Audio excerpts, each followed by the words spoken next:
meron pa sa isang malapit sa akin, siguro opportunity ko na to para humingi ng sorry, apology, kahit public to. I'm so sorry kasi hindi ko talaga minimin yun na nasabi ko yung masama sa'yo. Sobrang na-hurt ako doon after that. Hanggang ngayon, pero pinapatawad ko na din yung sarili ko kasi sabi ko, kung napalayo man sa akin yung isang taong yun na dating malapit sa akin dahil dun sa nasabi ko, sabi ko, deserve ko to. Deserve ko to. At hihintayin ko na lang yung, siguro yung chance, yung opportunity na pinagpipray ko.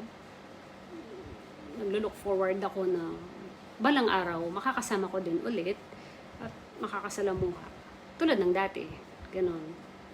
Kaya, hindi maganda na nagsasalita tayo ng pangit sa iba, yung pinagkukwentuhan natin sila. Mas maganda na sabihin mo mismo sa tao.